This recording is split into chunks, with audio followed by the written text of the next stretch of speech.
Хәерле имен кичләр теләп, Сабадлык Нары телевидениесе сезне бүген 10 июль җомга көн тапшыруларын карарга чакыра. Игътибарыгызга соңгы яңалыклар белән атна информацион программасы. Бүгенге чыгарылышта. Бу атнада Татарстан инвестицион үсеш агентлыгы башлыгы Толия Миңнуллина Сабага килде. Шәмәрдәндә экология милли проект кысаларында зур эшләр башкарылачак. 8 июль гаилә, мәхәббәт һәм тугрылык көне. Быел бу көн медалена Тенеки авылында яшәүче Гөлнәзирә һәм Фәхметдин Хисамиевлар лаек булды. Эшмәкәрлекне үстерү, районга ире инвесторларны җәлеп итү, Россия күләмендә халыкара базарда үз урыныңны табу. Шушы хакта сөйләшү, килеп туган проблемаларны чишү юлларын эзләү өчен 3нче көн Сабага Татарстан Республикасы инвестицион үсеш агентлыгы җитәкчесе Толия Миңнуллина, икътисад министры урынбасары Рөстәм Сибгатуллин килде. Алар милли проектларны тормышка ашыручы федераль программа кысаларында төзелгән иң эре сәнәгать парка Саба индустриаль паркында булып биредә эшләүче резидентларның эш барышы белән танышты. Инвесторлар һәм эшмәкәрләр белән очрашты. Башкала кунаклары район башлыгы Рәис Миннеханов узатуында Саба индустриаль паркында беренчеләрдән булып эшли башлаган ире инвесторларның берсе Казакъстанның BHB System җилләткеч системаларын җитештерү заводын карады. 2019 елда Шәмәрдәндә аның хәзерләүләр үзәге эшли башлый. Инде менә 1500 квадрат метр җирдә аның җыю цехы сафка баскан. Киләчәктә 5000 квадрат метр җирдә тагын 2 цех төзеп тулы куәтенә эшләүне планлаштыралар. Есть первые заказы, их выполняем. Как вы можете видеть, мы от самых простых привычных радиальных улиток до сложных вентиляционных систем с рекуперацией, с осушением. В номенклатуре товаров нашей компании порядка 4000 наименований продукции. Производство высокотехнологичное, используется лазерная резка, используется ЧПУ гильотины, ЧПУ трубогибы. Поэтому надеемся, что у нас будет очень хорошее и плодотворное сотрудничество. То есть, если вы обратите внимание, вся продукция выполнена из оцинкованной жести. Мы очень внимательно следим за мировым опытом, что происходит в мире. Сейчас нам очень интересна продукция бельгийской компании, которая применяет уже не жесть, а применяет композиты. Поэтому в недалеком будущем мы предложим обязательно потребителям российского рынка современную продукцию, которая не имеет аналогов. И я думаю, что Татарстану и Сабинскому району будет очень лестно и приятно, что наша компания передовик и новатор в этом бизнесе.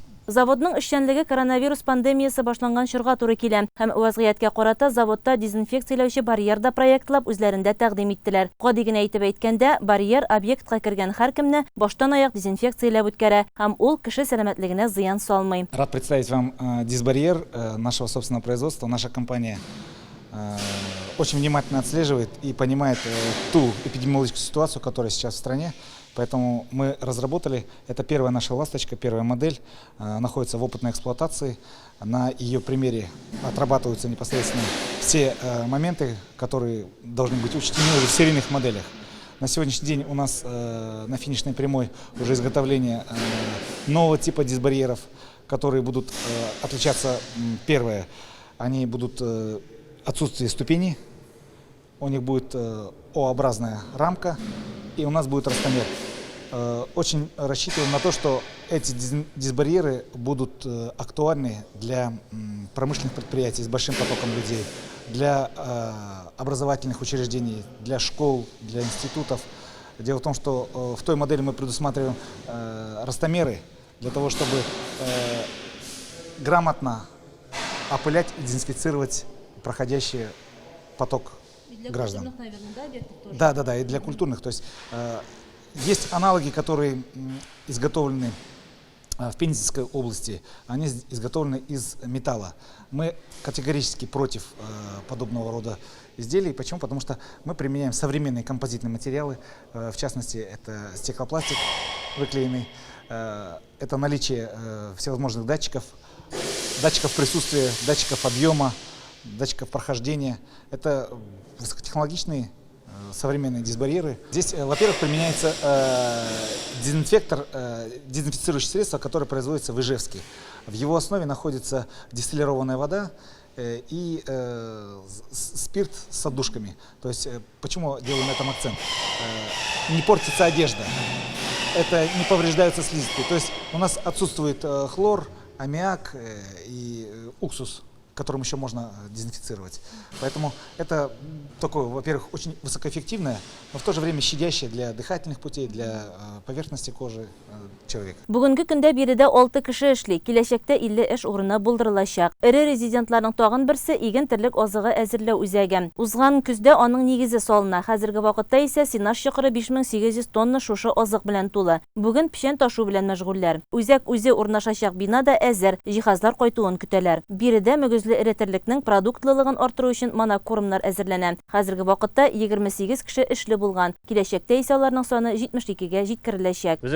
Монокорм дип аталган азык-төлек ул Саба районы буенча бөтен хуҗалыкка таратылыр дип өметләнәбез. Уның поголовьега дип каралган инде көн сәгатенә 45-50 тонна монокорм чыгара алачакбыз ала берсә. И бу колхозлар системасын ату, ЛПХлар да бөтен кешеләр дә монокорм белән файдалана алачак. Алар да шушы продукциядан малларына готовый әзер азык алып, малларыннан мул сөт алып алачаклар дип өметләнәбез. Примерно анда 15-16 төрле азык-төлек кушылачак. Добавкалар белән бергә бөтенесе бергә. Алмаз мебель корпуслы җиһазлар җитештерү компаниясында бүгенге көндә 30 кеше эшли. Еллык кереме 17 миллион тәшкил иткән. Кунаклар биредәге эш белән дә якыннан танышты. Районда бүген төп проблема эшмәкәрлекне үстерү һәм инвесторларны җәлеп итеп районның икътисади хәлен яхшырту. Бу хакта район башлыгы Рәис Миннеханов республиканың инвестицион үсеш агентлыгы җитәкчесенә эшмәкәр һәм инвесторлар белән очрашуда ирештерде. Эшмәкәрләргә авыл, район киңлекләреннән чыгып эшләү өчен дә билгеле бер финанс ярдәме кирәк. Моның өчен Татарстан Республикасы икътисад министрлыгыннан килгән Рөстәм Сибгатуллин бу мәсьәләдә ачыклык кертеп сорау биргән эшмәкәрләргә мөмкин булган микрозайм, кредитлар, дәүләт ярдәмнәре хакында сөйләде. Ә инде Талия Миңнуллина үз чиратында Саба районына тагын берничә ире инвесторны җәлеп итәргә кирәк дигән фикерен белдерде. Әмма районда тудырылган шартлар яхшы булса да, инвесторлар үз эшләрен җәелдерү өчен федераль зоналарны сайлый. Нам сейчас важно здесь сформировать какую-то свою привлекательность инвестиционную. Вот моя команда, мы сегодня приехали, чтобы понять, на чем можно ее основывать. Вот из того, что мы сегодня увидели, мы посетили индустриальный парк, несколько резидентов посмотрели, встречи с предпринимателями провели. Что мы видим? Здесь есть кадровый потенциал, здесь есть таланты определенные. Если для них создать условия, они могут здесь остаться. Это конкурентное преимущество САБов. Здесь есть сырье, определенное сырье, которое в больших объемах здесь есть, да, например, там козье молоко, по другим. Есть сырьевой компонент, это можно использовать, да. Потом, здесь, конечно, для жизни, природа, да, то есть это очень привлекательное место для жизни. Не все люди любят город, беспокойство каждый день, да. Некоторые хотят и бизнес делать, и жить достаточно размеренно, в спокойном, да, таком каком-то малонаселенном пункте, да. Это как раз Сабинский район, да. Здесь тоже можно. Но надо подумать нам, мы после того, как приедем, проведем внутреннее совещание свое и подумаем, как здесь хотя бы 1-2 якорных международных резидентов сюда посадить, потому что они могут подтащить за собой поставщиков своих, да, каких-то партнеров своих уже. Будет проще. На сегодняшний день здесь нет пока ни одного крупного международного инвестора. И мне кажется, что это как раз для нас такая вызов и задача попробовать сюда посадить такого какого-то крупного инвестора. И хорошо, что сейчас кризисное время, потому что кризисное время это точка входа, которая самая дешевая на рынок России, да, в данной ситуации нашей. Поэтому надо это время сейчас использовать для того, чтобы сформировать некоторое предложение, сформировать технико-экономическое обоснование этого предложения и уже пойти на переговоры с инвесторами. Саба индустриаль паркы 50 гектар җирне били. Бүген биредә барлык коммуникация мөмкинлекләре бар. 4 резидент хезмәт куя. Быел тагын Евроакцент һәм Саба Техмаш предприятиеләре төзү эшләренә керешәчәк. Хәзерге вакытта проект эшләре бара. Шәмәрдән авылында нефть калдыклары белән пычранган җирне чистарталар, файдалануга яраклы хәлгә китерәләр. Биредә яшәүче 6000 кеше уңай үзгәрешләрне быел ук күрә һәм бәяли алачаклар. Әлеге эшләр экология милли проекты кысаларында башкарыла һәм Чиста ил, Чистая страна федераль проекты буенча Татарстанда башкарылган беренче эш булачак. Татарстанда нефт калдыклары белән пеширган 12600 квадрат метр җирне рекультивацияләүгә керештеләр. Мондый эш Шәмәрдән авылындагы Яшел парк янындагы биләмәдә дә башкарыла. Бу атнада Татарстан Республикасы экология һәм табигый ресурслар министрлыгы биредә журналистлар өчен пресс-тур оештырды. Элегрәк үткәрелгән тикшерү нәтиҗәләреннән күренгәнчә, җирләр деградацияләнгән һәм бозылган. 259 квадрат метр мәйданлы туфрак, тимер-бетон корылма ватыклары белән тулган. 1600 куб метр күләмендәге бетон калдыклары урнаштырылган. 12600 квадрат метр грунт пеширгән. Моннан тыш территория Кече Миша елгасы, Инеш елгасы һәм Миша елгасының уң кушылдыгы арасындагы су бүленү участогы булып тора дип билгеләп үтте матбугат туры кысаларында Татарстан Республикасы экология һәм табигать ресурслары министры урынбасары Егор Тарнавский. Этот проект реализуется, как я уже сказал, в рамках федерального проекта «Чистая страна». Это один из важных, я считаю, федеральных проектов национального проекта экологии. Основной задачей стоит именно ликвидация объектов негативного воздействия на окружающую среду, ликвидация свалок. По данной федеральной программе, по данному федеральному проекту на сегодняшний день реализуется два мероприятия. Данный объект в Шамардане, в Сабинском районе, и в Нижнекамском районе в селе Прости. Общая стоимость мероприятий в этом году 740 миллионов рублей, в том числе 429 миллионов рублей – это средства федерального бюджета. Мы находимся в селе Шамардан Сабинского муниципального района, на территориях, где проходит на сегодняшний день рекультивация земель, загрязненных нефтесодержащими загрязнениями. Данный объект реализуется по федеральному проекту «Чистая страна» в рамках национального проекта «Экология». На сегодняшний день работы уже ведутся, заключен государственный контракт, общая стоимость более 76 миллионов рублей. Соответственно, целесообразность реализации данного мероприятия прежде всего была обусловлена тем, что данный объект был загрязнен нефтяными битумами. Кроме того, данная территория она является водоразделом 3 рек. Также здесь были железобетонные конструкции, которые также надо было вывести. То есть муниципальным образованием была подготовлена необходимая документация, разработан проект. Мы совместно с ними выехали на осмотр, подтвердилась целесообразность. Далее была направлена заявка в Министерство природных ресурсов и экологии Российской Федерации. Нас там поддержали и с этого года начали реализовывать данное мероприятие. В принципе, данный объект рассчитан, данное мероприятие рассчитано на 1 год, поэтому до конца этого года все работы будут завершены, и по итогам данных мероприятий будет ликвидировано негативное воздействие на людей более 6000 человек. Саба муниципаль районы башкарма комитеты җитәкчесе Марат Ишниязов аңлатканча, районга килгән тискәре мирас Советлар Союзы чорында ук эшләгән предприятиедән калган. 90-нчы елларда предприятие бетерелгән, тиганнан битум калдыклары белән 4 нигез чокыры калган. Шәмәрдән авылы су бүленгән урында тора, ягъни грунт сулары җир өслегенә бик якын урнашкан. Табигый ки, яз көне кар сулары әлеге битумны барлык территория буйлап юдыра торган булган. Бу проблема күптән бар инде, ләкин мондый глобаль мәсьәләне муниципалитет көче белән генә хәл итә алмадык дип билгеләп үтте башкарма комитет җитәкчесе. Бу урында үлемгә китергән очракта булган. Этик җир биләмәсендә эшләп килде бер предприятие, эшләп килде. Ул предприятие инде 90-нчы елларда банкротка чыгып инде ул предприятие юкка чыкты.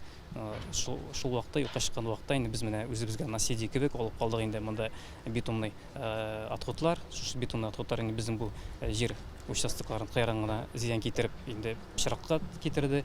Аллаһка шөкер дип әйтәс килә, соңгы вакытта безнең илебездә националь проектлар битендә киң кулланылып реализация итеп килә. Менә шул безнең бүгенге көндә эшләп килә. Үзебезнең илебездә нас проект экология дигән менә шу проект кысаларында без шушы мәсьәләне хәл итү йөзеннән шушы проектка киреп инде без бүгенге көндә шу мәсьәләне хәл итеп киләбез.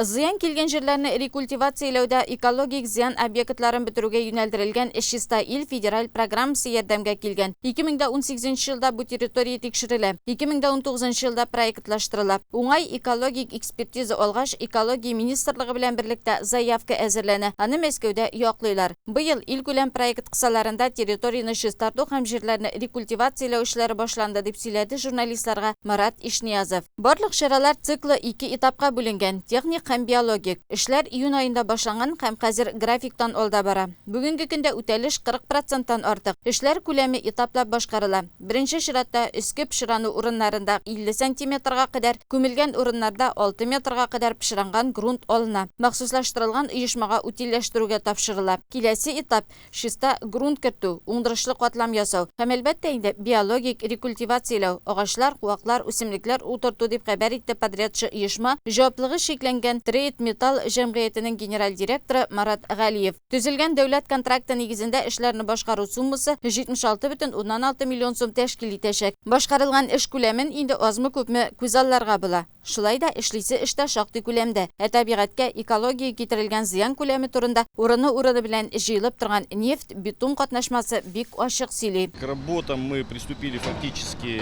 в начале июня месяца.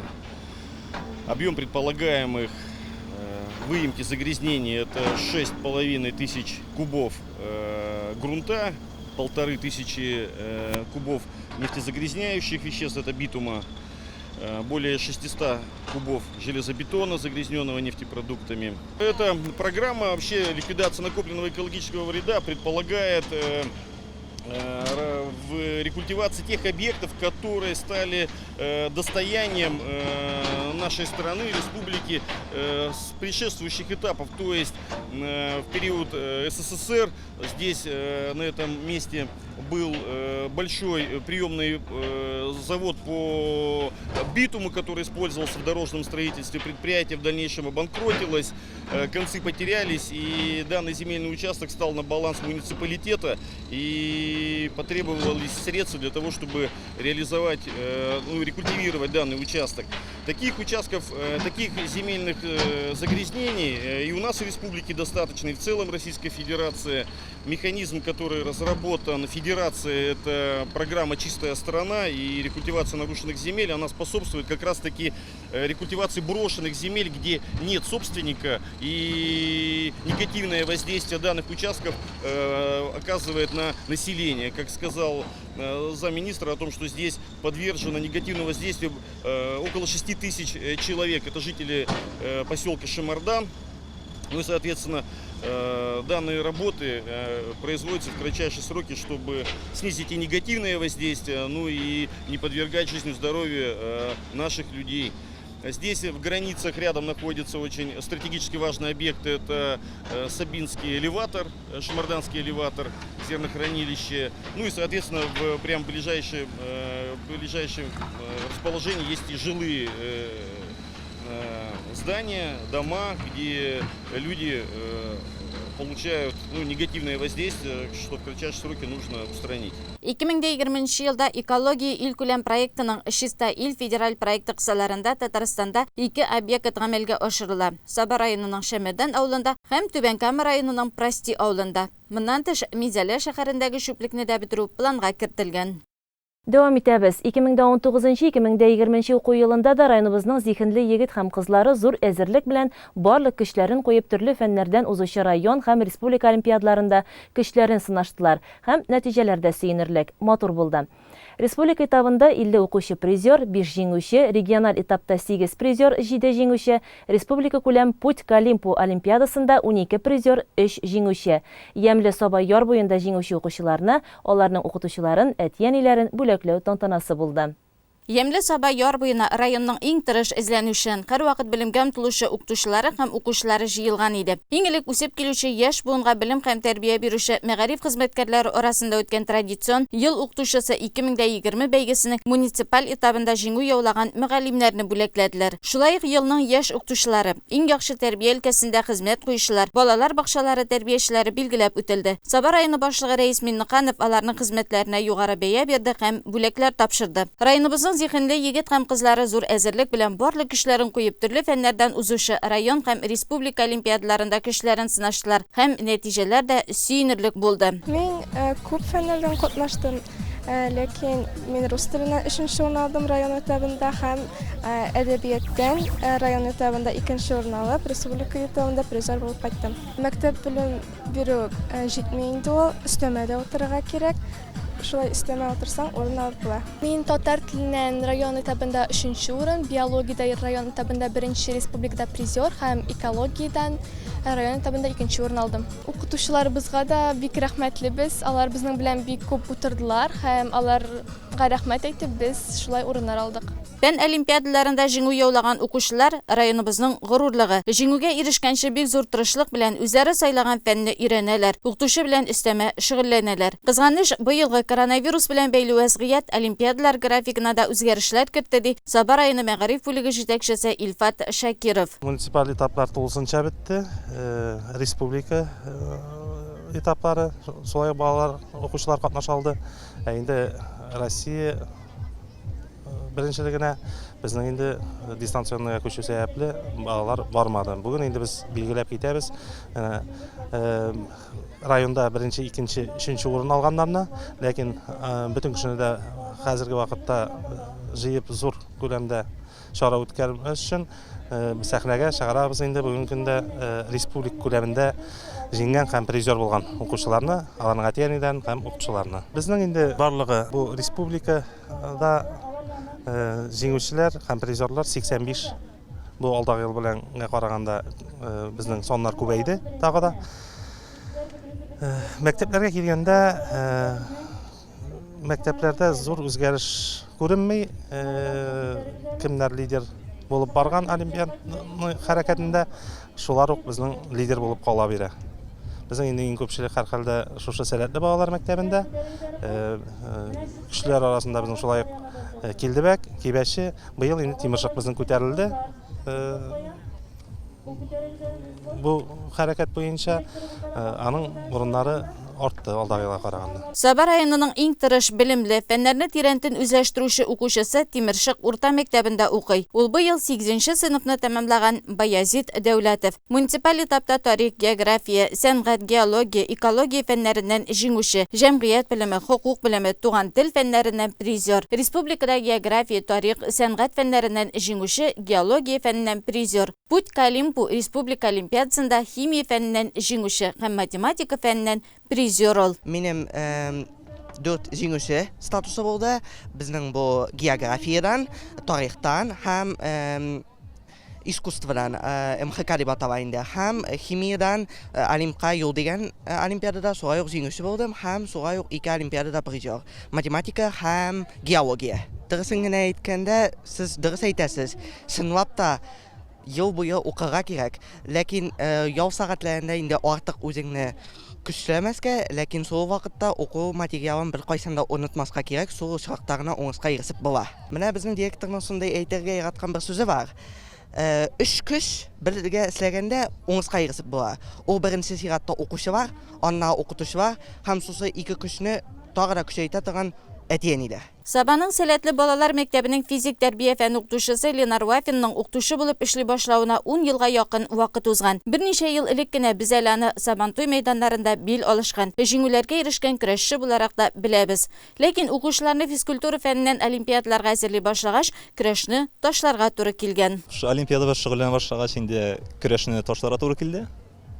Как раз менә шул вакытларда инде өлгереп булмый дип әйткәндә. Башка видлар белән дә шөгыльләнә тырышам инде. Күбрәк командалар, шундыйлар белән хәзер. Балалар бит спортны ярата күбесе. Аларга инде селкенү бик кирәк инде.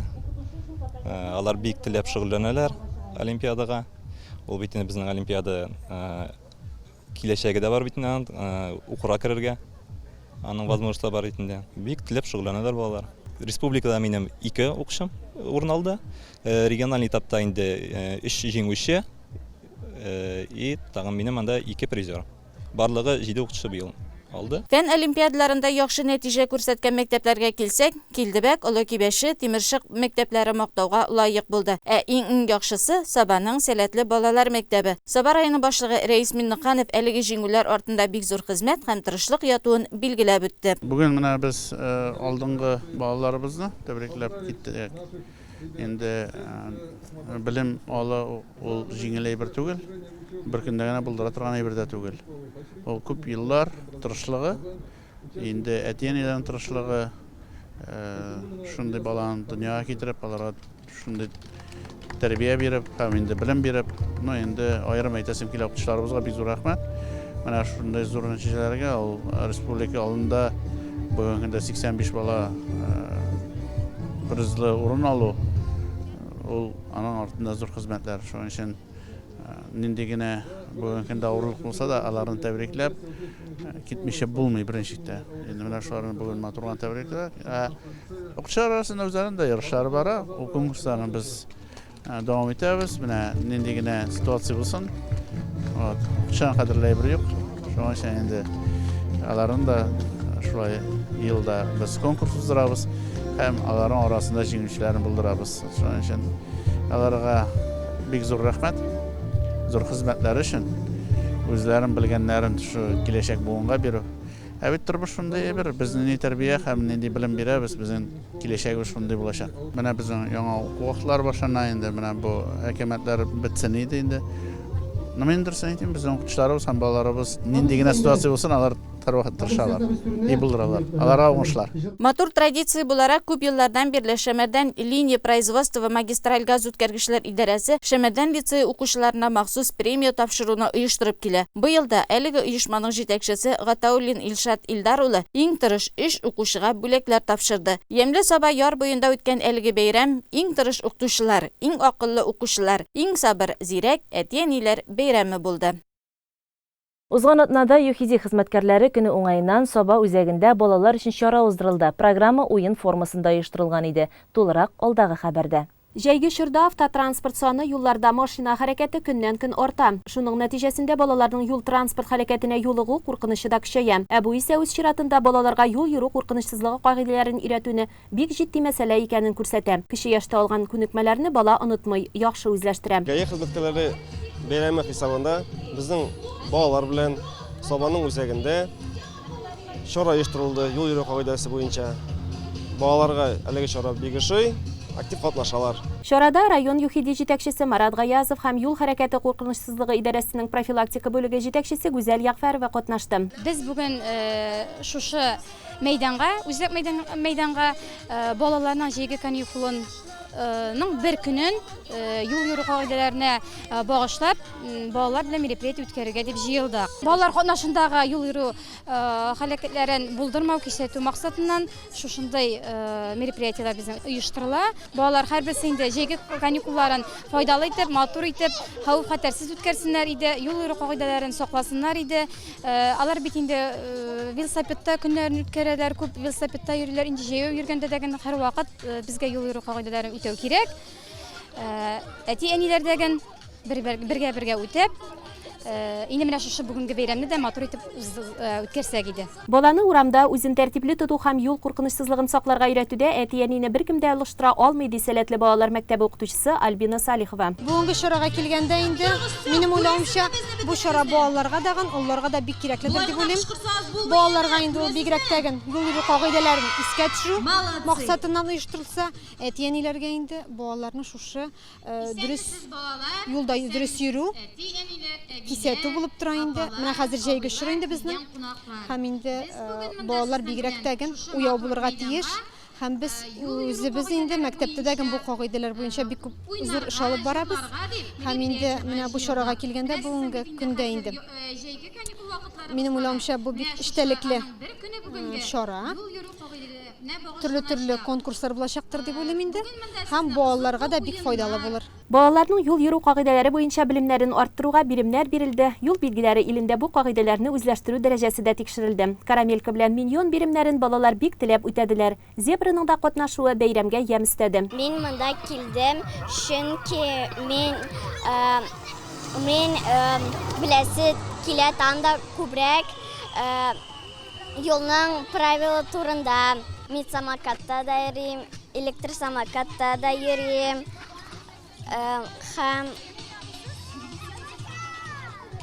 Һәм мин аларны бөтен өчен юлга карап йөрим.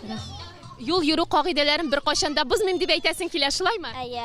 Зәлинә юл кагыйдәләре буенча шактый белем туплаган булса, Әминә әле аларны яңа өйрәнә башлаган. Кем белән килдең? Әни белән. Мин пока укымыйм. Менә светофорның нинди төсенә юл аркылы чыгарга ярый? Яшел.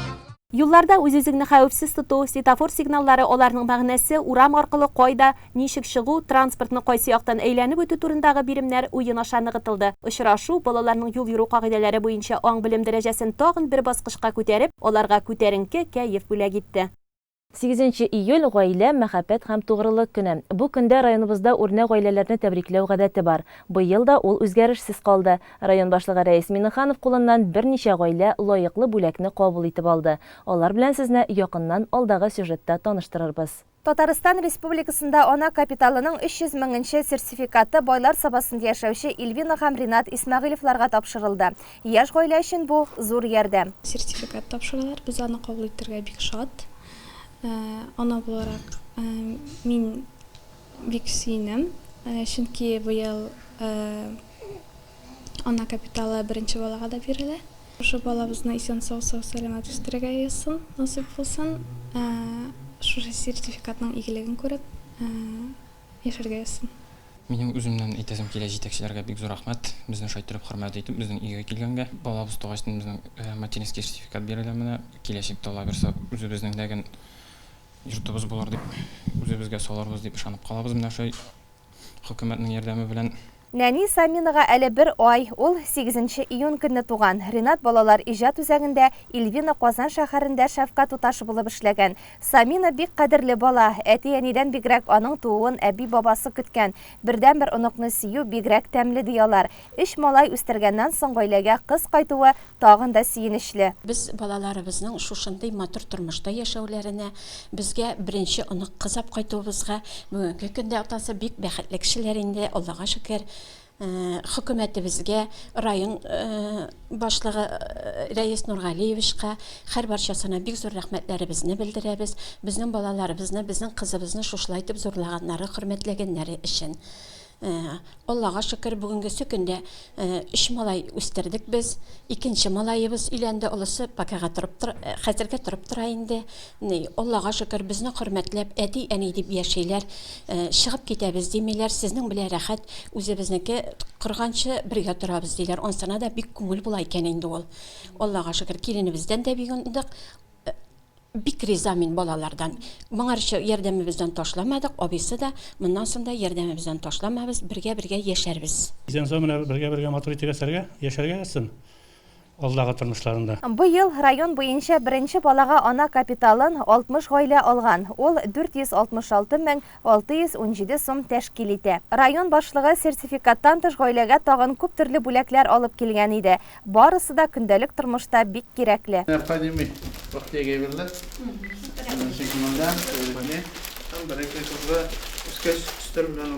Мәхәббәт булган идә генә балалар бәхетле булып үсә. Самина якын кешеләрнең һәр яклап кайгырту игътибарында яшәй.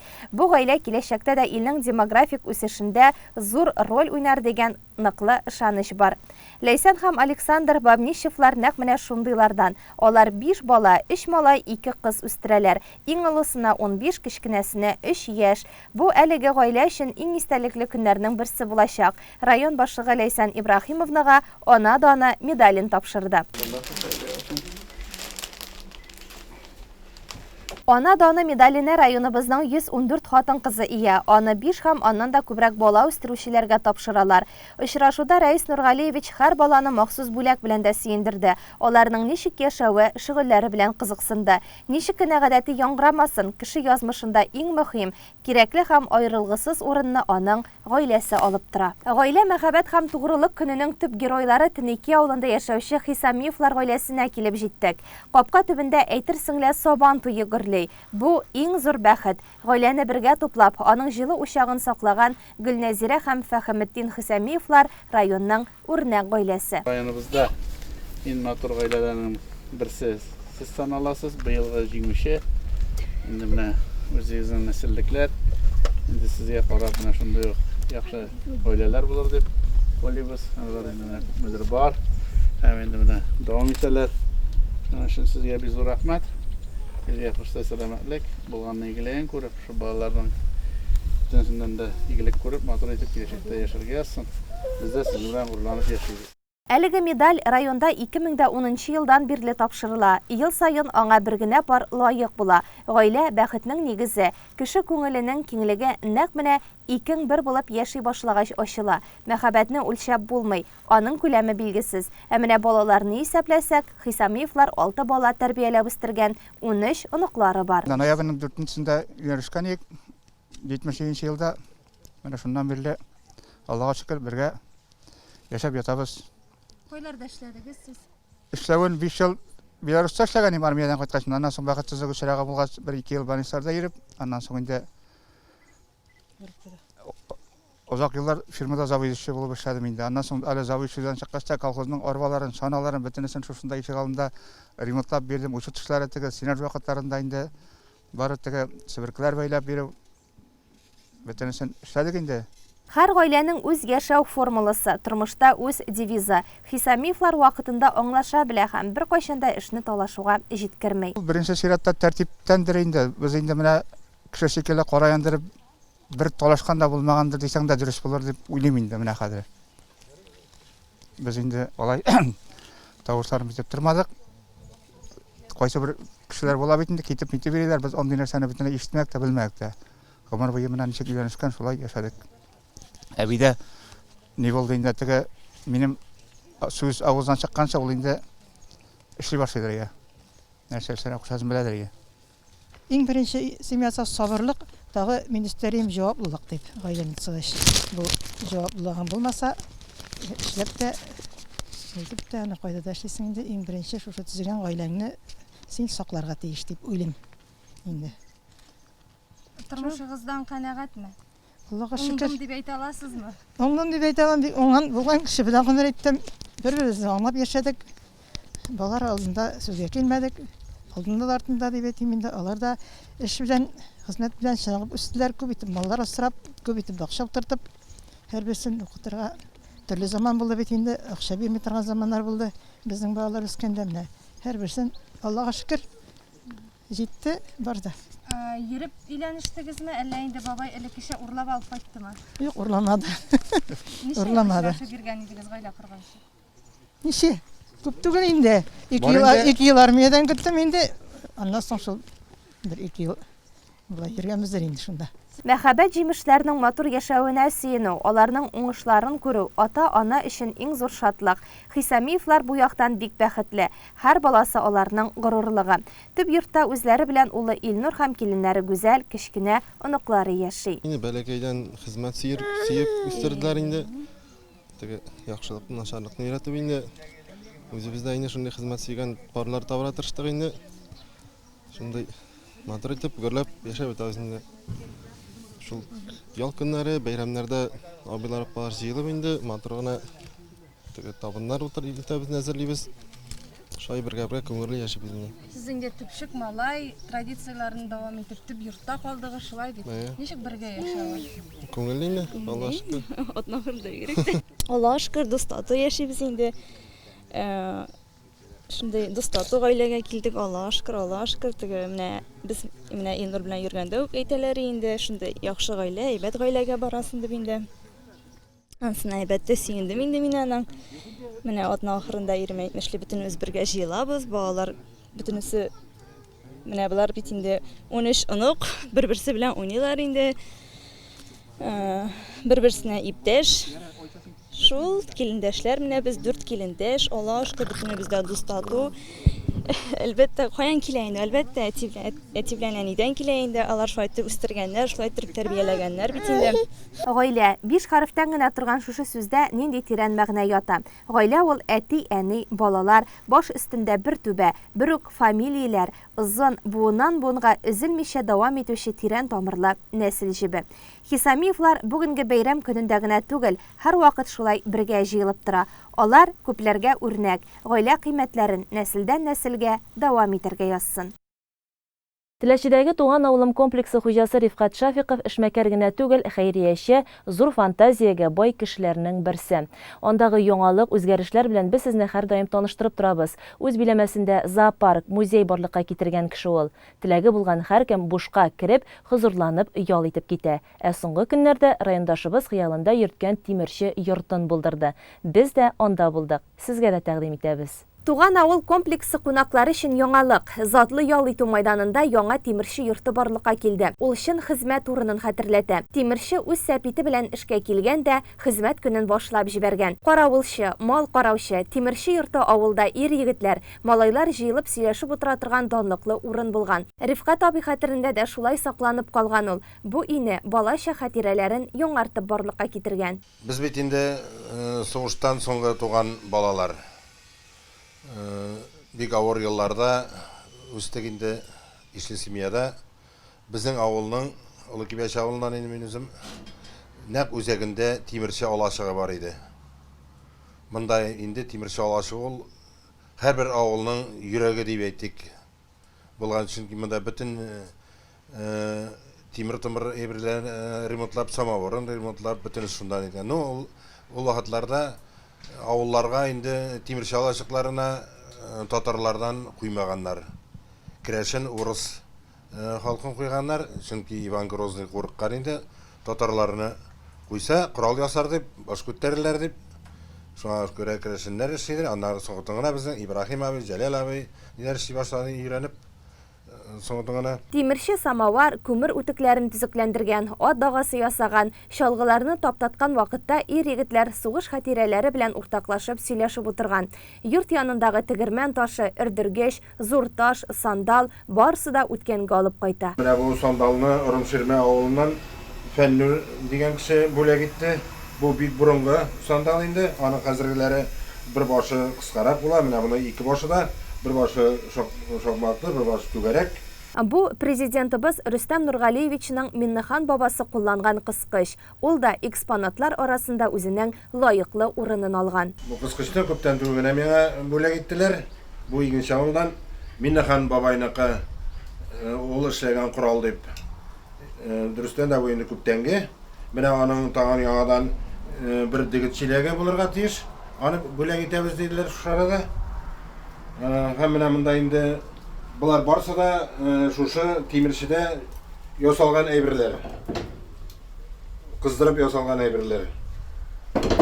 Менә дәү сөңге үче дә бар ясалган. Булар һәрберсе менә бу калак турында гына да менә ярты сәгать сөйләргә була.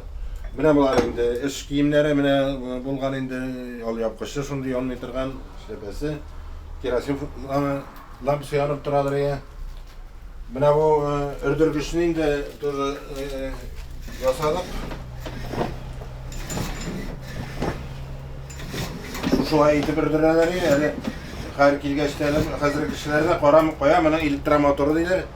Күп җирдә вентилятор белән өрдерәләр бит инде. Бу ничә градуска кадәр кыздыра Рифкат абый өрдергеч? Бу тибер суга әйләнгәнче. Рифкат абый уйлавынча иң борынгы экспонат менә бу кистә булырга тиеш. Аны татарларда икенче төрле чукмар, гөрди дип тә атыйлар. Бабаларыбыз аны нәрсәне дә булса куркыту, зыян салучы җанварларны үтерү өчен кулланган.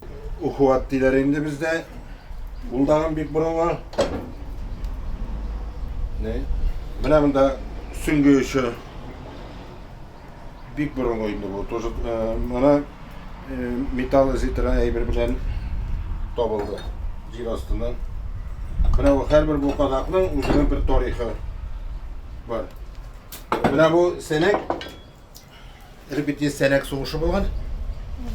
Шуңа ясалгандыр дип уйлыйм. Монда печән дә алып булмый, балчык та казып булмый торган. Бу только менә шулай сугыш коралы дип уйлыйм мен моны. 56 елга Минск исәпидән Балык Бистәсе районының Яңа Сала авылыннан Дусты Тәлгаттән әле шушы көннәрдә генә алып кайткан. Бик нык тимердән ясалган, чөнки борынгы тимерләр инде аларның конструкция югары булган. Моның авырлыгы да менә бу 56 елгалар булырга тиеш. Нигә? Менә карап торырга бу бүгенге буяп җибәрсәң, өр яңа велосипед инде бу. Бу әле яңадан тора менә ничә еллар.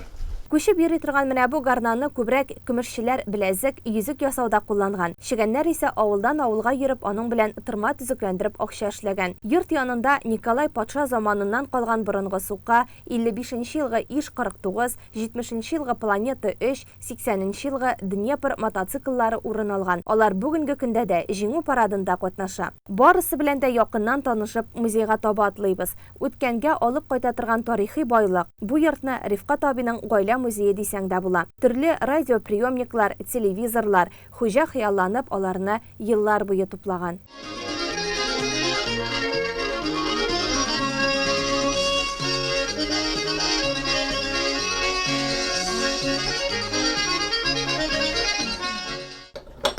Иң борынгы экспонат менә шушы ыштыктыр дип беләм мин.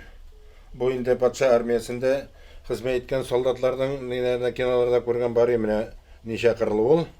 41-нче елгы табиб сумкасы белән яралыларны йөртүче носилка, борынгы чүлмәкләр, Фатхулла Газизовның сугыштан кайткан котелогы да кадерле ядкар. Тагын берсе Суслангер җирендә металл эзләүче җайланма ярдәмендә табылган. Монда инде менә нәрсәгә генә күз салсаң да, нәрсәне генә тотып алсаң да, минем өчен иң кадерле, иң тарихи әйберләр. Менә монда бу күлүне, күлү сапларын, ярма ташын, менә бу бәби арбасын. Мин моны ул Кибәче авылыннан Хафизов Корбан Гали абилардан алдым нигезеннән. Бик авырлык белән генә алдым мин моны. Булар менә миңа ни өчен кадерле? Чөнки безнең авылда менә шундый итек басучылар, осталар, балта осталары бик күп иде. Бunda bütün җирдә аларны сату белән Икшермә базарында да, Теләче базарында да, Шүйле базарында да, Шүриле базарында да, һәр базарда инде кибәчеләрне булган күргәннәр, менә ул чаңгы да сатып, көендә дә сатып, тәгәрбәч бик усталар булган. Арабызда көмешкә аппаратын күрүчеләр сирәк, кулланучылар бигрәк тә. Бу музейда исә аның иң борынгысы саклана. Менә бу көмешкә аппараты дагы бу кече кибәч Хан бабайның нигезенә кайтып, бу борынгы үзе ясаган самогон куатырган аппарат, менә нәкъ шулай дип иткән, монда брашка салганнар, монда кайнап торгач парга әйләнгән, бу пар монда табакка салкын су ире кар салганнар, шуңа бәрелеп, тамчы булып төшеп, менә тегеннән агып чыккан инде. Диварда Рифкат абиның балалар бакчасына йөргәндә әтигән исе бер туганнары белән төшкән фотосурәтләре саклана. Бу нәкъ ул үскән йорт. Биредә әйтерсең вакыт туктаган. Хатирәләр аңа һич кенә дә картаерга ирек бирмәй.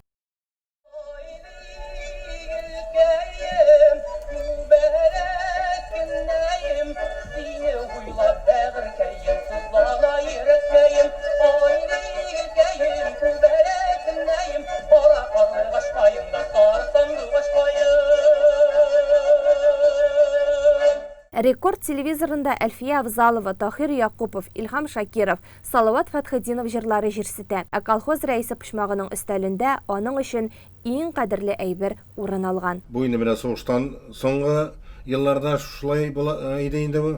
Мин моны хәтерлим, үзебезнең авылда әтигә ярып конторга чыгадыр мин, кәнсәләр диләр инде ул хәтта.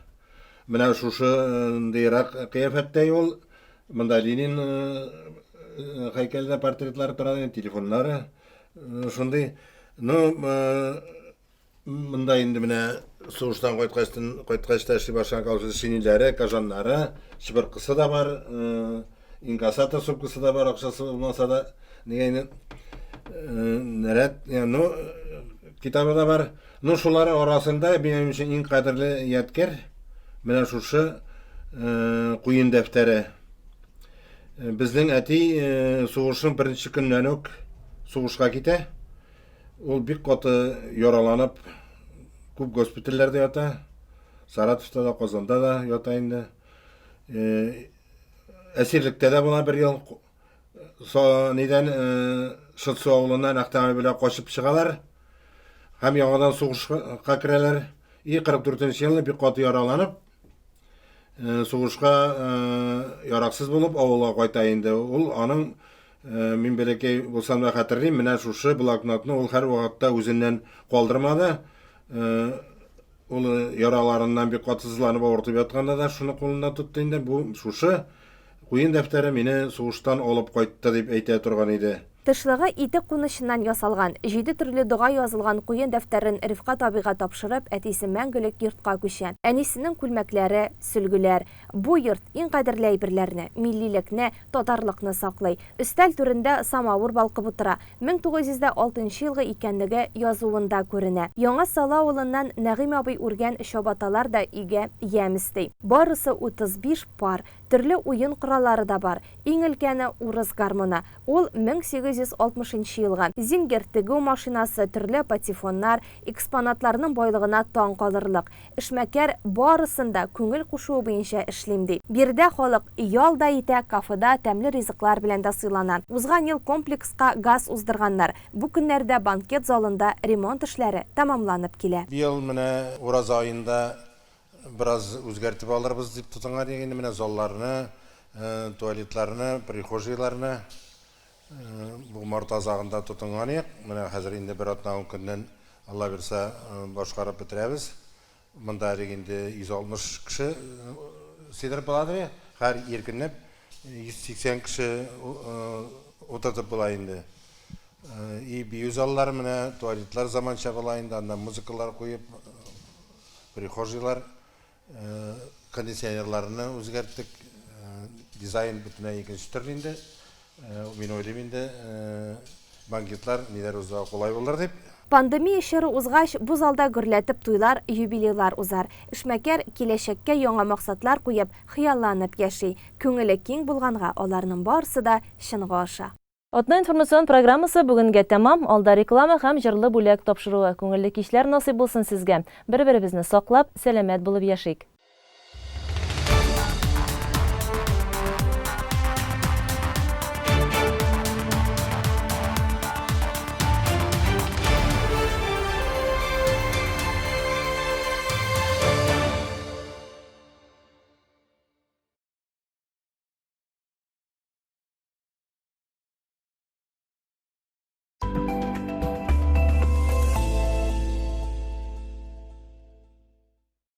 Делаем наши дворы лучше. В Татарстане реализуется масштабная программа президента Рустама Минниханова «Наш двор».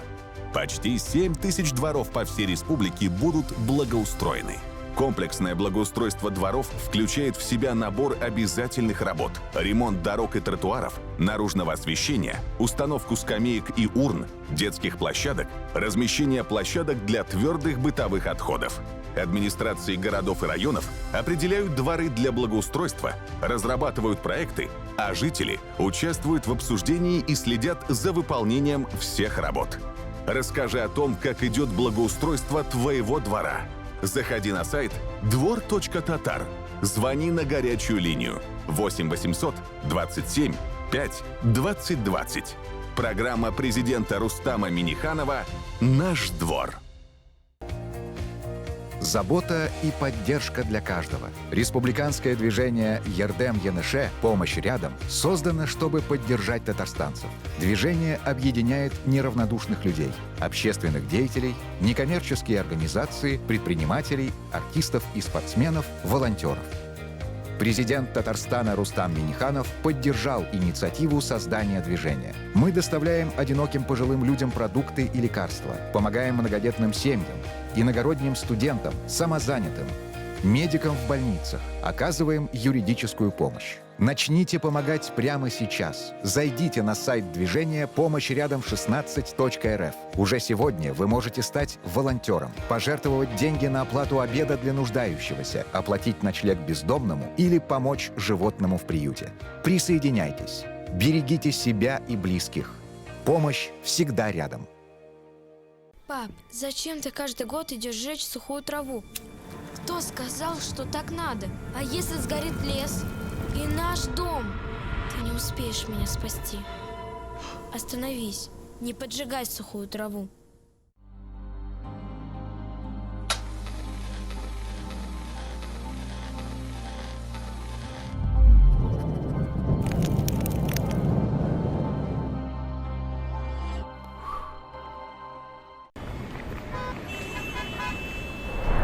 Мы вечно заняты и вспоминаем о своем здоровье только тогда, когда оно само напомнит о себе. Полис ОМС – это ваша защита. Он гарантирует ваши права на бесплатную медицинскую помощь. Как найти своего страхового представителя? Это просто. Звоните по телефону контакт-центра, указанному на памятке, полученной вами при выдаче полиса ОМС, или на сайте вашей страховой медицинской организации. Все крупные страховые медицинские компании имеют круглосуточные колл-центры, в которые можно дозвониться в течение 20 секунд и получить ответ на интересующий вас вопрос. Федеральный фонд обязательного медицинского страхования.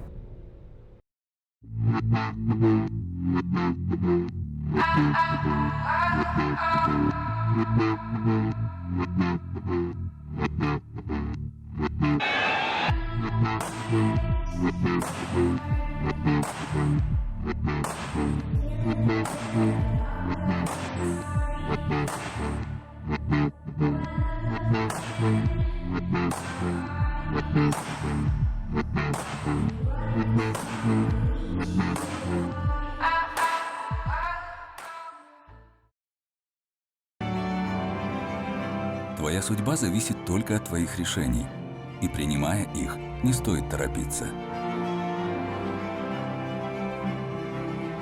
Просто знай, что впереди обязательно загорится зеленый свет.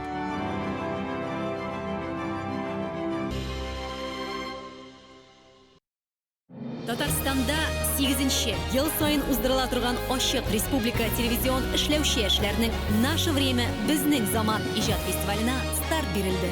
Катнашу шартларын bzzm.ru сайтында белә аласыз.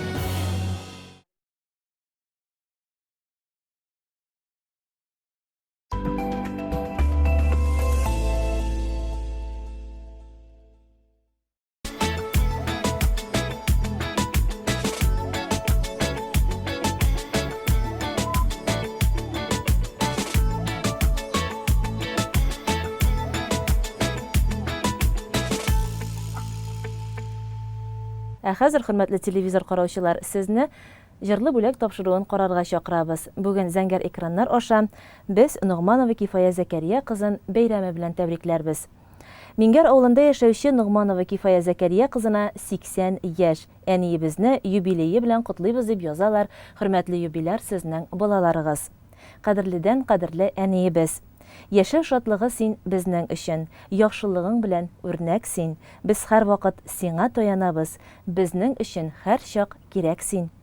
Кояш җиргә нурын сипкән кебек, синнән әни нурлар бөркелә.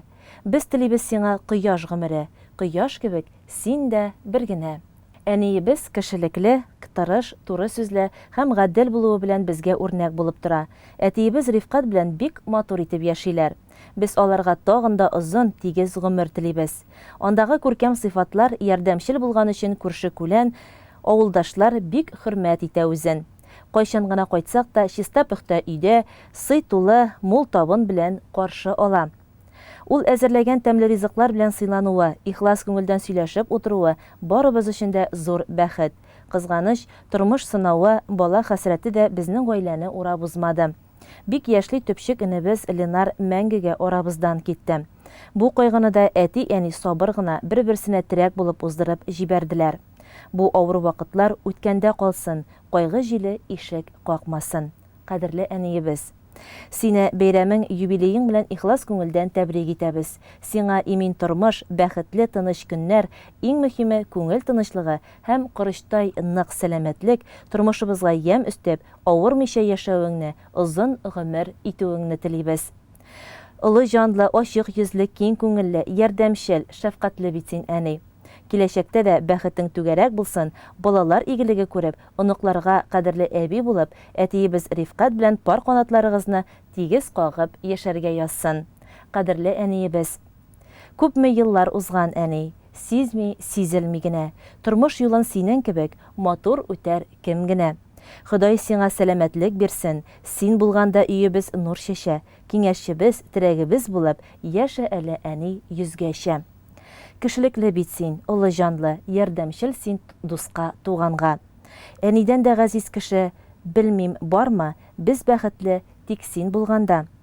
Ак бәхетләр юлдаш булсын сиңа, Көннәреңне шатлык бизәсен, сәламәтлек сиңа әни, олы бәхет, Ходай шуннан мәхрүм итмәсен. Карашларың җылы яңгыр кебек, елмаюың айдай сикемле, шәфкатеңнең иге-чиге юк бит, кояш чәчкән нурлар шикелле. Рәхмәт әнкәй, гомер бирүеңә, төн йокларыңны бүлүеңә, безгә нык канатлар куюыңа, ышанычлы терәк булуыңа. Кадерле әниебез, Ходай Тәгалә сине саулыгыңнан аермасын, туган өебезнең бусагасыннан бер кайчанда бәхетсезлек атламасын. Безгә биргән яхшы тәрбияң, хәер фатихаң, төпле киңәшләрең өчен мең рәхмәт сиңа, әниебез. Иң изге теләкләр белән әтиебез Рифкать, улың Фердинанд, кызларың Энҗе Ләйлә, киленең Әлфия, кияүләрең Рамил Рөстәм, оныгыныкчыкларың бу котлауларга кода-кодагыйлар да кушыла диелә котлау хатында. Хөрмәтле туган көн иясе юбиляр Нугманова Кифая Зәкәрия кызы. Сезне шушындый зур олуг бәйрәмегез, 80 яшьлек юбилеегыз белән тәбрик итәбез.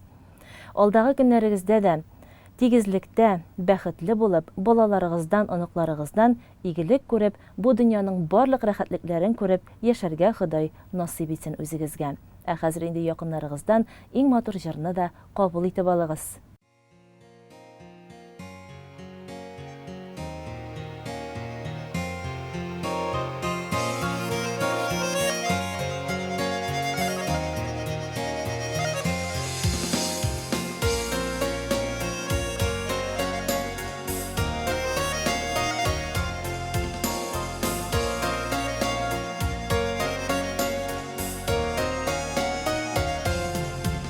Шешкәләрдәй назла безне газиз әнкәй үстергән, шау төшмәгән еллар аңа аппак калфак кидергән. Әнкәйләрнең уй теләге һәр чак ярдәмче, юлга чыкма әнкәйләрдән, фатихалар алмыйча. Әнкәйләрнең уй теләге һәр чак ярдәмче, юлга чыкма әнкәйләрдән, фатихалар алмыйча.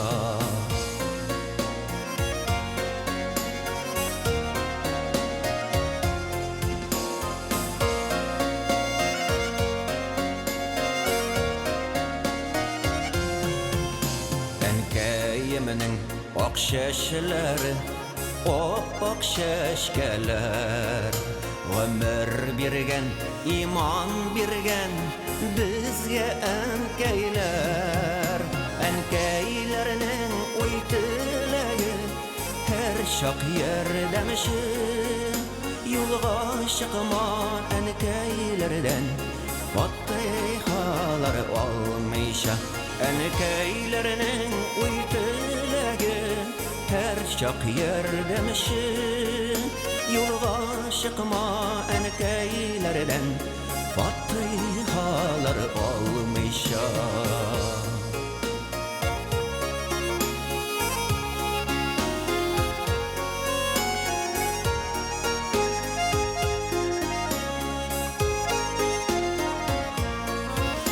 Мәтрүшкәле шәйләр белән һәр чак көтә аналар, суанмасын самавырлар, кайнап торсыннар алар.